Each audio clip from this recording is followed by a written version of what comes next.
प्रणाम मित्रों। जन्म से पहले और मृत्यु के बाद आत्मा कहाँ रहती है?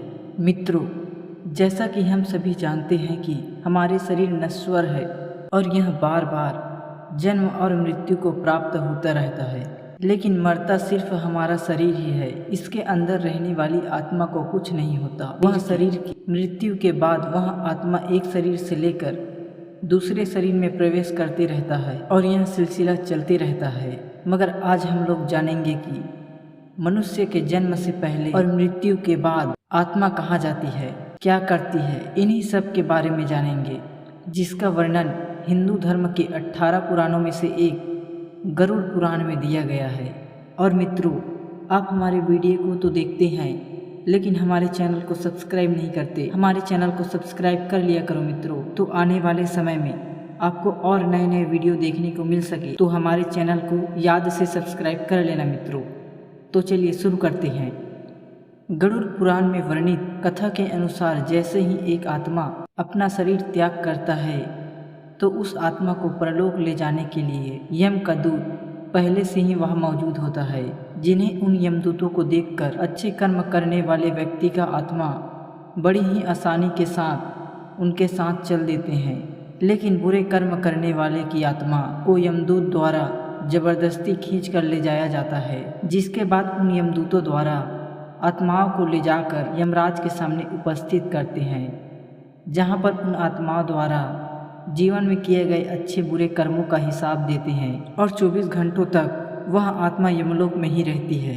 उसके बाद यमदूत 24 घंटे के बाद उन आत्माओं को वहीं ले जाकर छोड़ देते हैं जिस घर में उसकी मृत्यु हुई होती है, जिसके बाद वह आत्मा 13 दिनों तक अपने घर में ही रहती है और फिर 13 दिनों के पश्चात अंतिम संस्कार से जुड़ी सभी क्रियाएं समाप्त होने पर यमदूत उन्हें फिर से लेने आते हैं और उन्हें अपने साथ यमलोक की यात्रा पर ले जाते हैं, जहां से उन्हें यमलोक तक पहुंचने वाले मार्ग में अनेक प्रकार की यातनाएं सहनी पड़ती हैं।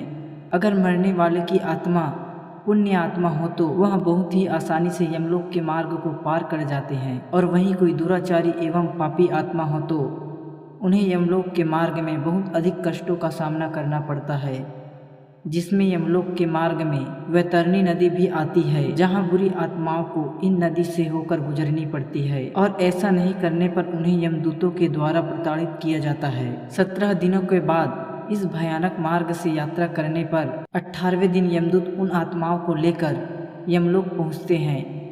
यमलोक पहुँचने के बाद यमलोक से सटी पुष्पोदका नाम की एक नदी मिलती है, जिसका जल स्वच्छ एवं निर्मल है एवं उसमें कमल के फूल खिले हुए हैं। उस नदी के किनारे एक वट वृक्ष भी मिलता है, जहाँ पर आत्मा बैठकर विश्राम करती है और उसके परिजनों द्वारा किए गए पिंडदान उसी वृक्ष के पास होता है, जिससे उन आत्माओं में शक्ति का संचार होता है। नदी पार करने के बाद जब आत्मा यमलोक पहुँचती है तब आत्माओं को यमदूतों द्वारा यमराज की सभा में उपस्थित किया जाता है, जहां उनकी सभा में एक से बढ़कर एक ज्ञानी एवं विद्वान मौजूद रहते हैं। तब धर्मराज उन आत्माओं को किए गए कर्मों के अनुसार एवं वहां उपस्थित ज्ञानी एवं विद्वानों की सहमति से उन्हें स्वर्ग या नरक लोक भेज दिया जाता है, जहां वह अपने कर्मों का फल भोग सके। कुछ आत्मा ऐसी भी होती है जो मोक्ष को योग्य होती है, उन्हें विष्णु लोक भेज दिया जाता है। ऐसे आत्माओं को फिर इस संसार में पुनर्जन्म लेने की आवश्यकता नहीं पड़ती।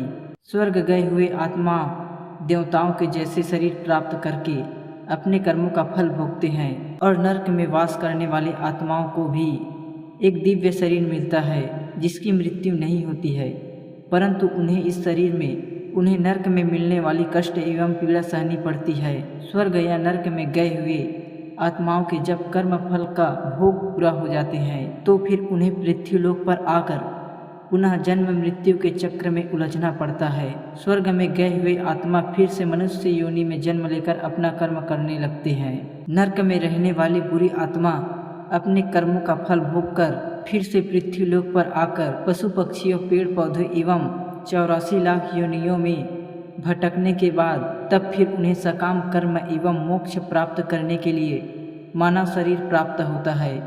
फिर भी आज के समय में लोग धर्म का आचरण छोड़कर गलत राह पर चलते हैं, इसका परिणाम लंबे समय तक भुगतना पड़ता है। इसलिए मित्रों, हम लोग जीवन में जितने अच्छे से अच्छे कर्म करें तभी हमारा मानव जीवन सफल होगा।